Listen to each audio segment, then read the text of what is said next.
자, 요셉은 하나님이 주시는 꿈과 비전을 품게 되었습니다.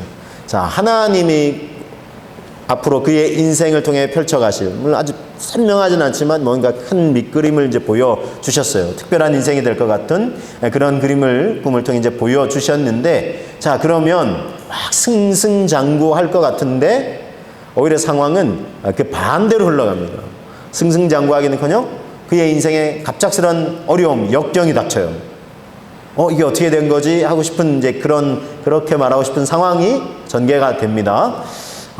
여기에 어떤 하나님의 뜻과 계획과 또 인도하심이 있는 것일까요? 말씀을 통해서 우리 계속 확인해 보기를 원합니다. 창세기 37장 18절 19절을 한번 보시면, 요셉이 그들에게 가까이 오기 전에 그들이 요셉을 멀리서 보고 죽이기를 꾀하여 서로 이르되 꿈꾸는 자가 오는도다 그랬어요. 요셉의 형들인데 뭐야, 우리가 자기한테 절을 한대. 막 그래서 굉장히 기분이 나빴어요. 그래서 막 안 그래도 아버지 사랑 독차지하는 녀석이 뭐야, 우리의 곡식단이 자기 곡식단을 이렇게 둘러서서 절을 한다고? 에이, 기분 나쁜데 그냥 죽여버리자 하고, 제가 좀 리얼하게 표현했습니다만 그냥 죽이기를 꾀했어요.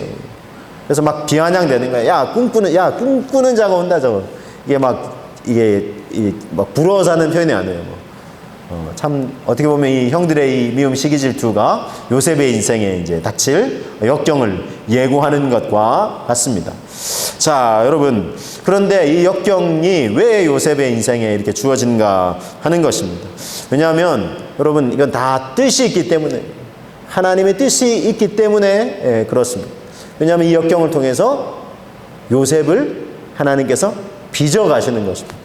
요셉도 조금 미성숙했죠. 아버지의 사랑을 독차지하고 있으면서 형들한테, 야, 형들이 나한테 절을 하던데 하니까 형들이 당연히 미워하죠.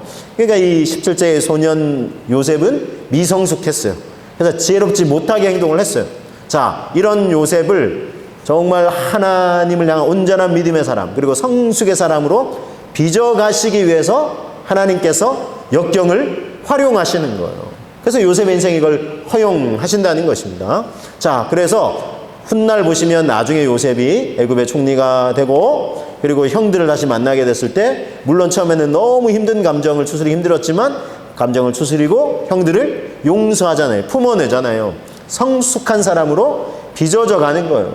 그러니까 그 과정 속에 역경이 밑거름이 되었다는 것입니다. 자, 그래서 하나님은 우리 인생에, 우리 믿음의 사람들의, 또 하나님이 주시는 꿈과 비전을 품은 사람의 인생에 역경이 주어질 때에 어떻게 하실까요? 하나님이, 야, 안 돼, 저 사람은 내가 꿈을 줘, 그 꿈을 이루어갈 사람이야, 역경아 비켜, 이렇게 하지 않으세요.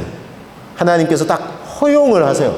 자, 그래서 오늘 말씀을 통해서 제가 몇 가지 이제 함께 우리 되새길 말씀을 나누기 원하는데, 첫 번째는요, 하나님은 역경을 허락하시는 하나님이세요. 우리 인생에, 믿음의 사람의 인생에, 비전의 사람의 인생에 역경을 허락하신다는 것입니다. 오스왈드 챔버스의 이 주님은 나의 최고봉이라는 기독교 서적 베스트셀러 중에 하나인데, 거기서 이런 중간중간 테마가 있는데, 시련에 대항하는 습관이라는 주제의 그 테마에 이런 고백이 있어요. 주님은 당신의 삶에 역경을 허락하시고, 허락하신 이유가 당신이 그 어려움들을 적절하게 극복하는지를 보십니다. 그 어려움들을 극복하는 믿음도 성장하고 또 더 성숙함에 이를 수 있도록 극복하는 것을 지켜보신다는 거예요. 그러면서 이런 고백, 시편 18편 20절을 인용을 하는데, 내가 하나님을 의지하고 담을 뛰어넘나이다. 담이 있어요. 근데 하나님이 담 딱 없애주지 않고 이 담을 뛰어넘게 하시는 거예요. 그래서 내가 내 힘으로 어떻게 넘어야 하는데, 하나님을 의지하고, 그렇죠? 하나님이 도움을 주세요. 그래서 내가 하나님을 의지하고 담을 뛰어넘나이다. 그래서 여러분, 우리 인생에 역경이 좀 주어질 때, 저도 좀 그런 경향이 있지만, 왜 이 역경이 주어질까? 역경 하나님 싹 이렇게 치워주셨으면 좋겠다 싶지만, 하나님이 어느 날, 야, 이 역경을 좀 뛰어넘어 봐. 그래야 네가 한 단계 더 딱 이렇게 견고하게 설 수 있어. 이렇게 하시는 것 같아요. 그래서 여러분, 하나님을 의지하고 담을 뛰어넘는, 여러분, 역경 속에서도 역경아 비껴가 아니라, 역경아, 야, 고맙다. 내가 한 단계 더 성숙할 수 있도록, 야, 나에게 또 도전을 주는구나. 하나님 힘주세요. 내가 한번 뛰어넘어 보겠습니다 하고 함께 뛰어넘어 보시는 저와 여러분 되시기를 주님의 이름으로 축복합니다. 계속해서 이런 권면이 이어져요. 하나님께서는 주의 자녀들을 자녀답게 만들 수 있는 요구사항들로부터 당신을 면제시키는 일은 없으십니다. 자, 이게 뭐냐면 주의 자녀답게 만들 수 있는 상황이라는 게 역경이. 그래서 그걸 면제시키시지 않으신다는 거예요. 그래서 허용하신다는 거예요. 그래서 베드로전서 베드로 사도의 이 고백을 또 인용합니다. 너희를 연단하려고 오는 불시험을 이상한 일 당하는 것 같이, 왜 이상한 너희 하나님이 역경을 허락하실까 이렇게 생각하지 말고 그것을 그냥 받아들이라는 거예요. 왜냐하면 하나님이 허용하신 거, 허락하시는 거니까. 우리의 믿음이, 우리의 꿈과 비전이 더 이렇게 견고하게 설 수 있도록 하나님께서 허용하신 일이기 때문에 그렇다는 것입니다. 자, 그래서 말씀해 보시면 창세기 37장 20절, 형제들이 요셉을 미워하면서 무엇을 꾀합니까? 자, 그를 죽여 한 구덩이에 던져버리자. 그리고 말하기를 악한 짐승이 그를 잡아먹었다고 하죠. 그의 꿈이 어떻게 되는지를 우리가 한번 지켜보자. 이렇게 하는 거예요. 아니, 지가 자꾸 꿈 꿨다 그러고 우리가 저를 한다 그러는데, 야, 우리가 쟤를 죽여버리면 뭐, 그 꿈이 어떻게 이루어질 거야? 한번 보자. 이런 표현을 해요. 어쨌든 요셉의 인생이 지금 구덩이에 내던져질 상황이, 죽임당하고 구덩이에 내던져질 상황이 됐어요. 그렇죠? 근데 하나님께서 이것을 지금 그냥 지켜보시고 계신다는 거예요. 허용하신다는 거예요. 왜냐하면 요셉을 한 단계 더 성숙의 사람으로 빚어가시기 위해 그렇습니다. 자, 그러면 하나님이 만약에 이걸 허용하시는데 지금 이 상황대로 되면 어떻게 돼요? 형들이 지금 뭐라고 얘기를 해요? 자, 그를 죽여서 구덩이에 던져버리자 그러죠. 꿈이 이루어지기도 전에 지금 당장 지금 죽임당하게 생겼는데 어떻게 하죠? 자, 이 상황은 또 하나님이 그냥 지켜보시지 않으세요. 자, 개입하실 상황이 되시면 개입하세요. 그래서 도와주세요. 자, 도와주시는데 어떻게 도와주시냐 하면 충분히 도와주세요. 그래서 오늘 두 번째 여러분에게 소개해드리는 것은 하나님은요, 충분히 도와주시는 하나님이시다. 도와주시되 그냥 겨우 뭐 이렇게 감당할 정도가 아니라 충분히 도와주시는 하나님이시라고 오늘 말씀을 통해서 우리가 확인해 볼 수 있습니다. 자, 오스왈드 챔버스의 이제 글을 다시 한 번 더 제가 이제 이왕 소개해 드리는 김에 소개해 드립니다. 이번에 이제 역경을 이기는 습관이라는 그런 부분에서 이렇게 소개를 하고 있어요. 역경을 택하는 것과 하나님의 섭리 가운데 역경을 당하는 것은 다릅니다. 만일 하나님께서 역경을 허락하셨다면, 우리 인생에 하나님께서 허락하신 역경이라면, 자, 하나님은 어떻게 하시냐면 그분은 당신 곁에서 충분히 당신을 도우실 것입니다. 겨우가 아니라 충분히 당신을 도우실 것입니다. 자, 그리고 또 한 가지 주의를 이제 당부를 하기를, 자기 연민에 빠지면 자신을 추스를 수 없게 됩니다. 자, 이게 무슨 말이냐면 자기 연민에 빠지는 거예요. 아, 내가 잘못해서 그런가 보다. 내가 죄를 하나님 앞에, 우리 가족이 뭔가 죄를 범해서 그런가 보다. 아니라는 거예요. 그렇게 생각하면 안 돼요. 그렇게 자기 연민에 빠지면 추스를 수가 없어요. 그러니까 그런 자기 연민은 그냥 버리라는, 내가 뭔가 잘못해서 우리 가정에 이런 어려움을 당한 거지, 겪은 거지. 그러면 계속 깊이 빠져들어가요. 늪에 빠지듯이. 아니, 그럴 필요 없다는 거예요. 자, 그러면서 이런 마음 자세가 필요하대요. 우리의 모든 상황들은 하나님의 아들이 얼마나 완벽하고 순결하신지를 드러내는 수단일 뿐이라는 거예요. 하나님 아들 그분이 얼마나 완벽하고 순결하신 분이신지를 드러내는 수단. 즉, 어떠한 상황에서도 하나님이 드러나실 수 있는 거예요. 하나님의 하나님 되심을 우리의 인생에 드러내신다는 거예요. 역경을 통해서. 이 사실을 깨닫게 될 때에 우리의 가슴이 뛰게 된다는 거예요. 아, 하나님 뜻이 있으셨구나. 하나님이 이런 분이시라는 것을, 충분히 나를 도와주시는 분이시라는 것을, 나를 사랑하시는 분이시라는, 우리 가정을 미워해서가 아니라 사랑하신다는 것을, 그리고 신실하시게 크신 그분의 계획을 오히려 이루어 가시기 위해서 이것을 허용하시는구나 깨닫게 될 때 우리의 가슴이 뛰게 된다는 것입니다. 자, 역경을 당할 때 충분히 하나님이 도와주신다 그랬죠? 어떻게 도와주시는지 말씀을 통해서 우리 확인해 보기를 원합니다. 창세기 37장 먼저 21절을 보시면, 르우벤이 듣고 요셉을 그들의 손에서 구원하려 하여 이르되 우리가 그의 생명은 해치지 말자. 또 22절, 르우벤이 또 그들에게 이르되 피를 흘리지 말라. 그를 광야 그 구덩이에 던지고 손을 그에게 대지 말라 하니 이는 그가 요셉을 그들의 손에서 구출하여 그의 아버지에게로 돌려보내려 함이었더라 그랬어요. 자, 르우벤은 자, 이스라엘의 12아들, 야곱의 12아들 중에 장자입니다. 장자. 그러니까 이 첫째 아들로서의 책임감이 있었던 것 같아요. 그래서 르우벤이 딱 나서는 거예요. 때로 하나님이 사람을 통해서 이 위기를 잠깐 모면하게 하시는데, 르우벤이 이 형제들이, 다른 형제들이 하는 얘기와 또 이게 그런 모습을 보니까 이게 진짜 장난이 아니거든요. 진짜 요셉을 죽여서 구덩이에 던질 것 같은 거예요. 그래서 일단 이 상황을 모면하게 하기 위해서 그래서 르우벤이 나서는 것입니다. 그래서 뭐라 그래요? 죽이지 말고 일단 구덩이에 던지라고 했어요. 피를 흘리지 말고 그를 그 광야 구덩이에 던지고 손을 그에게 대지 말라 그랬어요. 그리고는 나중에 형제들 몰래 와서 요셉을 구출하려고 그렇게 한 거예요. 왜냐하면 야, 요셉을 뭐해, 죽이긴 왜 죽여, 또 구덩이에 던지긴 왜 던져, 던지지 마 할 수도 있지만, 지금 형제들의 상황이 지금 일단 이게 막 군중 심리가 작용해가지고 그냥 그렇게까지는 이제 말릴 수가 없을 것 같아요. 그러면 일단 죽이지는 말고 구덩이에 던지라 그래요. 살린 채로 구덩이에 던지라 그래요. 저는 말씀을 이렇게 묵상하고 다시 되새기면서 이 부분이 다시 다가왔어요. 분명히 다른 형제들은, 이 르우벤을 제외한 형제들은 죽여서 구덩이에 던지자 그랬어요. 그럼 끝나는 거예요. 죽여서 던지면 끝나는 거예요. 근데 르우벤이 뭐라고 해요? 일단 죽이지는 말고 피 흘리지 말고 광야 구덩이에 던지는 거는 괜찮아. 던지라고. 그럼 어차피 죽을 거 아니야. 일단 형제들 회유를 하는 거죠. 그렇게 해서 나중에 이제 요셉을 구출하려고. 자, 어쨌든 하나님이 르우벤을 통해서, 그래서 다른 형제들이 어떻게 했냐면 요셉을 죽이지 않고 그냥 구덩이에 던져요. 그래서 일단 요셉이 지금 죽을 고비를 한 고비를 넘겼죠. 자, 23절 한번 보겠습니다. 23절, 24절. 자, 요셉이 형들에게 이르매 그의 형들이 요셉의 옷, 곧 그가 입은 채색 옷을 벗기고 그를 잡아 구덩이에 던졌겠죠? 보세요. 안 죽였어요. 일단 죽이고 던지자 했던 형들이 르우벤의 말을 듣고, 장자의 말을 듣고 일단 그냥 채색 옷을 벗기고 그를 잡아서 구덩이에 산채로 지금 던졌어요. 자, 그런데 또 어떤 일이 나서 보세요. 그 던졌는데 그 구덩이가 비어 있었다 그랬어요.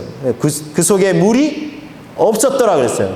여기서 또 하나님의 도우심의 모습을 볼 수 있어요. 구덩이가 빈 것이다 그랬는데, 구덩이는 원래 빈 거 아닌가 그랬는데요. 이 광야 사막지대의 구덩이는 약간 이 바위 암벽 쪽에 있고, 들어가면 또 이렇게 약간 안이 이렇게 움푹 들어가 있는 항아리 모양으로 되어 있고, 그리고 가끔 이게 사막지대지만 이슬이 이렇게 낮에 뜨겁잖아요. 그러니까 대기 중에 최근에 우리 굉장히 뜨거웠죠. 6월에 갑작스러운 막 폭염이 몰려와서 힘들었는데, 뭐 사막은 얼마나 더 덥겠어요. 그러니까 낮에 대기 중에 공기 막 위로 올라갔다가 밤 새벽 되면 은결이다가 막 내려요. 그러니까 이 사막지대는 엄청 더우니까 엄청 많은 양의 이 공기가 올라갔다가 은결이 돼서 이제 새벽에 이슬로 내려요. 그게 가끔 이제 또 비가 이제 우기게 돼서 비가 또 내리면 그 속에 물이 저장되어 있을 가능성이 있어요. 자, 그런데 이 기가 막히게 그 구덩이가 비어 있었어요. 그 속에 물이 없었더라 그랬어요. 만약 그 구덩이에 물이 차 있었으면 어떻게 됐을까요? 꼼짝없이 죽는 거예요. 요셉은 빠져서 허우적 때문에 죽는 거예요. 막 벽 타고 올라오면 되지. 말씀드렸죠. 벽에 이렇게 약간 안으로 들어간 항아리 모양처럼 되어 있다는 거예요. 도저히 자기 힘으로는 만약에 물이 그 안에 가득 차 있었으면 죽는 거예요. 허우적대자. 근데 구덩이가 비어 있었어요. 물이 없었던 거예요. 이게 그냥 우연인 것 같지만 하나님의 도우심의 한 모습이라는 것입니다. 자, 그래서 어쨌든 구덩이에 던져졌어요. 그렇지만 또 생각해보면, 그래도 그 구덩이에 비어있지만 오래 있으면 어떻게 될까요? 굶주려서 죽을 수도 있잖아요. 그렇죠? 자, 그러니까 하나님은 또 이 하나님 주신 꿈을 품은 사람을 그냥 두시지 않으세요. 또 하나님께서 살 길을 또 열어주세요. 자, 한 번 더 하나님의 도우심의 손길을 내미십니다. 충분히 도우시는 하나님, 다시 한번 도움의 손길을 내미시는데, 이번에는요 애굽으로 가는 상인들을 보내세요. 자, 25절을 보겠습니다. 창세기 37장 25절. 그들이 앉아서, 다른 형제들이 앉아서 이제 음식을 먹다가 눈을 들어본즉 한 무리의 이스마엘 사람들이 길르앗에서 오는데 그 낙타들의 향품과 유향과 모략을 싣고 애굽으로 내려가는지라 그랬어요. 자, 여러분, 여기서 제가 이스마엘 사람들 이렇게 주목해야 된다 이렇게 표시를 좀 해뒀는데, 이스마엘이 누구예요? 이스마엘이 아브라함의 약속의 자녀는 이삭이죠. 그런데 막 조급해서 낳은 자녀가 누구예요? 이스마엘이죠. 자, 그런데 지금 하나님이 누구를 지금 보내시고 계세요? 이스마엘 사람들을 보내세요. 요셉을 건져 올리는데 지금 이스마엘 사람들을 사용하시고 계신다는 거예요. 그러니까 여러분, 정말 하나님이 크신 분 아니세요? 아브라함이 미리 조급해서 아브라함과 사라가 막 마치 실수해서 이렇게 낳은 자식 같은데 그 후예들이 지금 요셉을 돕는 도구로 사용되고 있다는 거예요. 그래서 하나님은 정말 크신 분이, 크고 놀랍고 신실하신 분이십니다. 이처럼 하나님은요, 모든 사람, 모든 방법을 동원해서 지금 요셉을 돕고 계세요. 하나님을 잘 믿으려고 하는 사람, 또 하나님 주신 꿈과 비전을 품고 내가 하나님 위해서 내 인생을 드려야지 하는 사람의 인생에 예기치 않은 역경이 닥쳤어요. 근데 허용하시는 거예요. 그 사람을 빚어가시기 위해서. 근데 계속해서 그냥 두면 이 사람이 막 이렇게 뭔가 담을 넘어보려고 이렇게 용기를 내서 극복해 보려고 하다가도 이런저런 어려움에 계속 막히면 좌절하겠죠. 근데 하나님은 계속 도와주시는 거예요. 다시 일어날 수 있도록 계속 도와주시고, 정말 그런데 또 어찌할 수 없이 깊은 웅덩이의 수렁에 빠진 것 같아요. 그런데도 하나님은 끝끝내 여러 사람과 방법을 통해서 건져 올려주신다는 거예요. 이 깊은 웅덩이와 수렁에서. 자, 시편 40편에서 그래서 이렇게 말씀하고 있어요. 시편 40편 1절 2절. 내가 여호와를 기다리고 기다렸더니 귀를 기울이사 나의 부르짖음을 들으셨도다. 나를 기가 막힐 웅덩이와 수렁에서 끌어올리시고 내 발을 반석 위에 두사 내 걸음을 견고하게 하셨도다. 할렐루야. 여러분, 기다리고 기다렸더니 막 기도하고, 하나님 이 어려움은 도대체 언제까지, 내게 왜 이런 어려움을 주시는 거예요 하면서 도와주세요 하고 기다리고 기다리는 게 하나님은, 하나님께 기도하면서 하나님의 도우심을 기대하고 기도하면서 기다리는 거예요. 그랬더니 하나님 모른 채 하신 것이 아니라 귀를 기울이사 나의 부르짖음을 들으셨도다.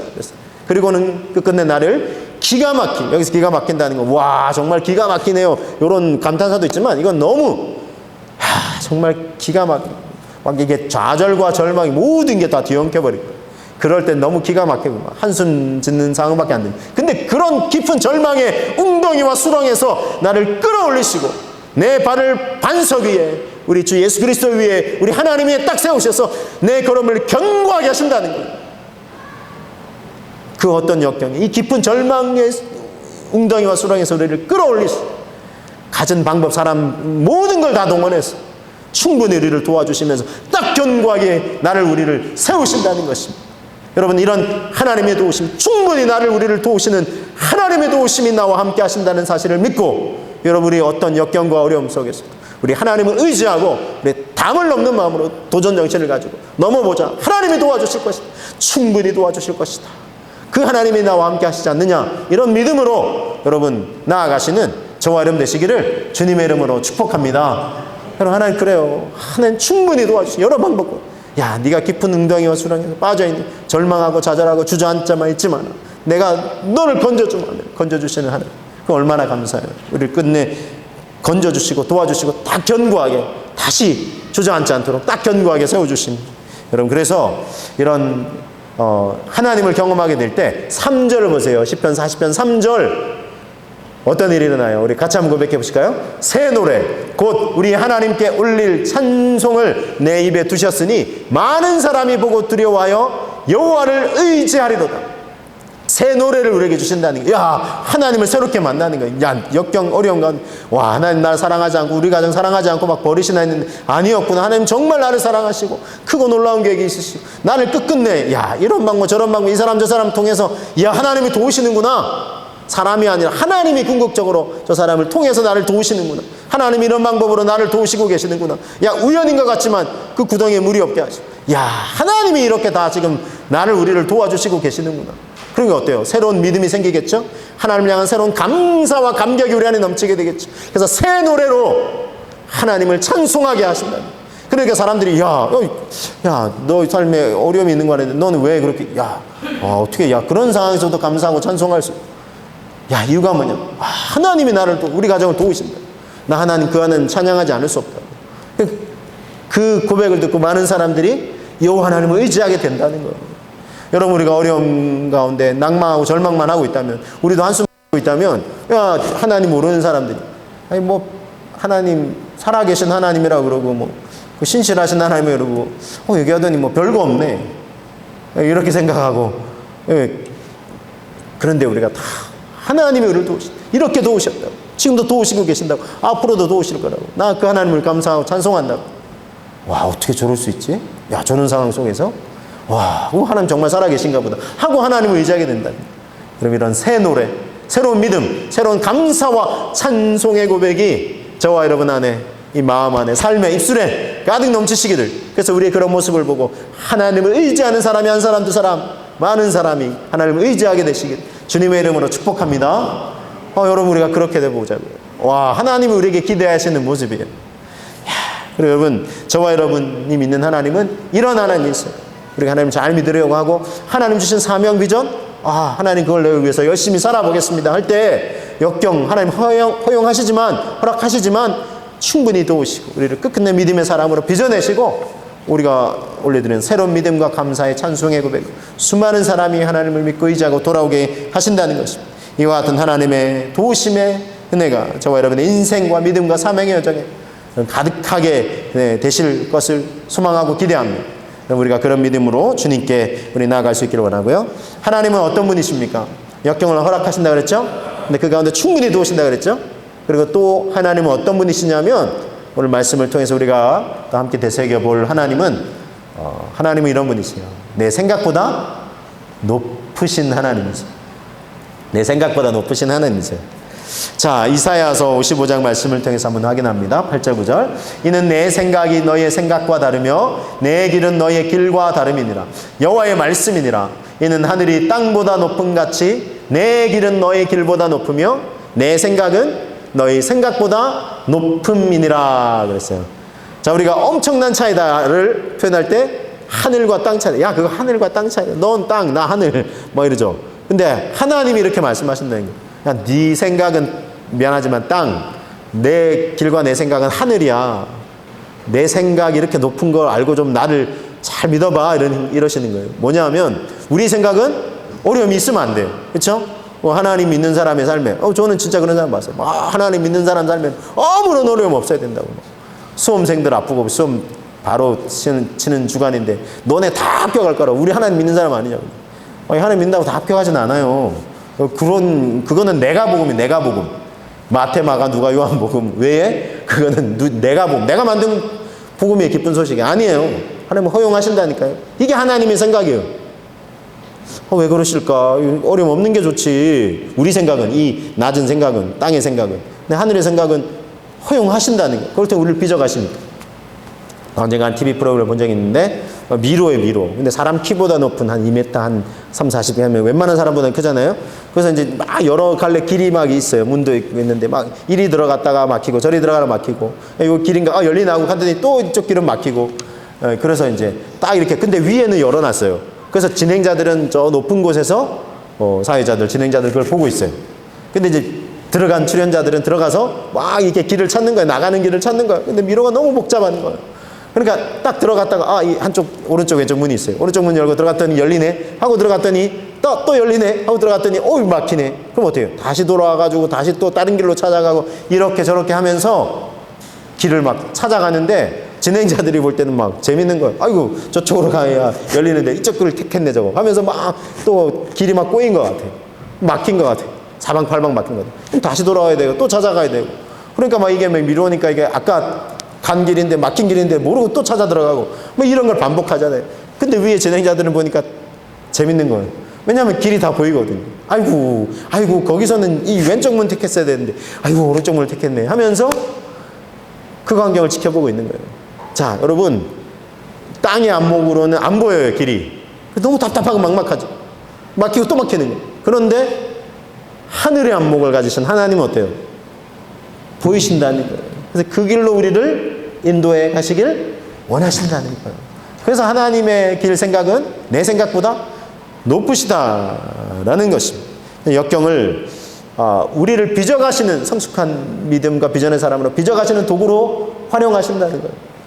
그래서 여러분, 아름다운 우리 도자기나 또는 그릇, 고운 빛깔을 내는 그릇을 보면 어때요? 야, 아름다운 빛깔을 막 내죠? 자, 그럼 그 빛깔이 내기까지 어떤 과정을 거쳤습니까? 1200도, 300도 되는 고온의 열을 견뎌내야 되는, 이 진흙으로 빚어진 상태에서 그죠? 이 1200, 300도 이 어떻게 견뎌요? 근데 그 고온의 열을 견뎌내야 비로소 아름다운 빛깔을 낼 수 있다는 거예요. 그래서 하나님도 좀 어렵지, 힘들지, 조금만 더 견뎌봐. 너 이 과정을 거치게 되면 너무나 아름다운 빛깔을 내는 그릇으로 빚어져 있을 거야. 요업의 고난함 생각해요. 요업의 고난. 얼마나 정말 힘든 고난 가운데.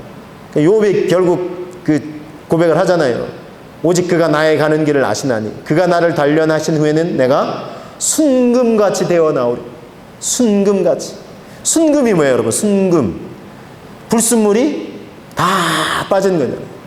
그죠? 근데 뜨거운 불물, 이 금도 어때요? 재련을 하잖아요. 이게 뜨거운 불에서 불순물을 다 제거시켜버려요.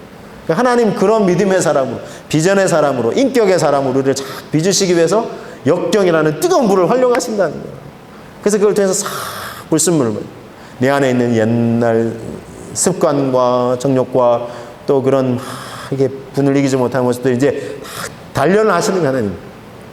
물론 아직 온전하지 않을 수도 있어요. 그러나 하나님 빚어가시는 그분 앞에 서게 될 때까지 다 온전한 모습으로 우리를 빚어가시기 위해서 여전히 우리를 지금도 다루시고 계십니다. 그래서 우리가 그 손에 맡기면서 우리 감사할 수 있어요. 자, 그런데 지금 요셉의 상황이 그래도 어쨌든 애굽으로 가는 상인들, 그 형제들이 그래서 끌어올리잖아요. 애굽으로 팔려가는데 이렇게 생각할 수 있어요. 그렇죠? 애국으로 팔려가는데 하나님이 도와주시려면 딱 건져 올려서 사랑받는 아버지 품 야고보의 품으로 돌려보내야지. 애국으로 지금 아버지 사랑받는 품을 떠나서 지금 애국에 팔려가게 생겼는데 이건요 이렇게 생각할 수 있을지 몰라요.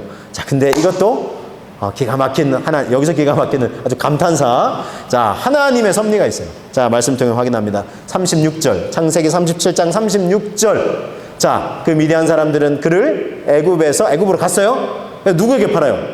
바로의 신하 대장 보디발에게 팔았어요. 자, 바로 애굽의 이집트에 이제 그 당시 세계에서 가장 큰 영향을 끼치던 나라의 경호대장, 왕을 측근해서 섬기는 경호대장의 집에 종으로 판 거예요. 자, 놀라운 하나님의 섭리가 있는 거죠. 장차 요셉이 바로왕 앞에 딱 불려서 세워져서 애굽의 총리로 세워지는 지금 이게 뭐예요? 이게 밑거름이 되는 거예요. 복선이 드라마나 영화 이런 게 복선 깔리는. 정말 놀라운 기가 막힌 하나님의 섭리 아닙니까, 여러분? 여러분, 그래서 이 요셉의 입장에서 아버지 사랑받는 품을 떠나서 내가 팔려가는데 이게 무슨, 그런데 이 땅이 안 보고는 절망스럽고 한탄스러운 정말 한숨밖에 안 나오는 상황이지만 하나님은 이 기가 막힌 지금 상황을 반전시키고 계십니다. 이런 하나님이십니다. 요셉이 겪게 된 이 풍랑으로 인해서, 여러분, 풍랑으로 인해서 이 배가 항구에 더 빨리 목적지에 더 빨리 도착하다. 우리에게 허용하시는 이 정말 역경을 통해서 하나님은 당신이 주신 꿈과 비전을 더 빨리 놀랍게 신실하게 이루어 가신다는 것입니다. 여러분, 20세기의 이 세계적인 역사학자인 토인비가 있어요. 이 토인비가 강의를 할 때 이 이야기는 정말 거의 빠짐 없이 강의 때마다 들려준다고 해요. 그 이야기 뭐냐면 청어와 숭어에 관한 이야기인데, 자, 영국 런던 시민들은 이 청어를 너무 맛있게 잘 먹는데, 이 바닷가 이렇게 있는 나라잖아요. 근데 이제 물고기를 좋아하는데 그 중에서도 청어 요리를 그렇게 좋아한대요. 맛있게 먹는데요. 자, 그런데 이제 신선한 청어 고기를 이제 좋아하는데, 근데 대다수의 어부들은 이 청어를 신선한 청어들을 잡기 위해서 저 먼 북해도에 가서 큰 물고기를 이제 잡아요. 물고기를 잡아서 이 청어들을 잡아서, 청어가 이제 그래 큰 물고기 나는데 잡아서 큰 물탱크에 집어넣어가지고 그래가지고 이제 다 싣고 와요. 자, 그런데 이제 한국에 싣고 와서 팔려고 딱 보니까 청어들이 기진맥진해 있는 거예요. 바다가 아니잖아요. 힘이 다 빠져 기진맥진해 있는 거예요. 그래서 신선도가 떨어지는 거예요. 그래도 뭐 하는 수 없이 이거 팔아야지 해가지고 이렇게 파는데, 놀랍게도 한 어선만은 아주 신선한 청어들을 다 한국에 내놓는 거예요. 그러니까 아주 비싼 값에 이제 팔겠죠? 그 다른 어선과 어부들이 궁금해. 아니, 우리랑 똑같은 데서 비슷한 데서 잡아왔는데 어떻게 여기 이 어선에 이 청어들이 이렇게 신선하냐고. 그래서 이 어선의 뭐 선장하고 어부들이 처음에는 잘 안 영업 비밀 그래가지고 잘 안 알려줬는데, 나중에는 야 우리만 먹고 살 수 있냐, 다 같이 잘 먹고 잘 살자 이렇게 해가지고 비결을 이제 알려주겠다. 그래서 이제 다른 어선의 어부들이 궁금해가지고 그 비결이 뭐냐고 와보라고. 그래가지고 우리 이 물탱커에 이렇게 올라가서 이렇게 탁 열어 보여주는데 거기 보니까 청어들만 있는 게 아니라 큰 숭어를 막 한 두세 마리 넣는 거예요. 큰 숭어가 청어들을 이렇게 잡아먹으려고 막 이렇게 다니는 거예요. 그러니까 이 청어들이 어떻게 할까요? 안 잡아먹히려고 막 움직이는 거예요. 그래가지고 신선도를 유지를 하는 거예요. 와, 여러분 기가 막히잖아요? 그래서 그러면 내가 야, 이런 비결이 있었구나 해가지고 다 이제 어선들마다 이제 큰 이제 숭어를 물탱크에 집어넣는다는 거예요. 그래서 여러분, 자, 우리에게 주어지는 역경은 뭐와 같아요? 큰 숭어와 같은 거예요. 큰 숭어가 잡아먹으려고 하니까 막 살아야지 하고 막 이리저리 피해 다니면서 막 힘들죠. 왜 이 물탱크에 이 숭어를 같이 넣어가지고 우리를 이렇게 정말 죽을 듯이 피해 다니게 만드냐? 이 청어들 입장에서 이렇게 생각이 들겠죠? 우리 입장입니다. 왜 하나님은 인생의 이 역경을 허락하셔가지고 그런데 그것을 허용하시는 이유, 우리가 신선한 믿음과 비전을 유지할 수 있도록 하나님이 그래서 다 허용하시는 이유, 우리 생각보다 훨씬 높으시죠? 하나님이 그래서 그렇게 하신다는 거예요. 우리에게 허락하시는 이 역경은 우리를 믿음의 사람, 비전의 사람으로 빚어가시는 하나님의 선한 도구가 되는 것입니다. 그 역경에서, 허용하신 역경에서 충분히 우리를 도우시고, 그래서 우리에게 주신 정말 하나님의 꿈과 비전을 더 선명하게 이룰 수 있는 길로 우리를 잘 인도해 가시는 우리의 생각보다 높으신 하나님이심을 믿음으로 고백하시면서 감사 찬송하시면서 새 노래로 하나님을 찬송하며 주님께 나아가시는 저와 여러분 다 되시기를 주님의 이름으로 축복합니다.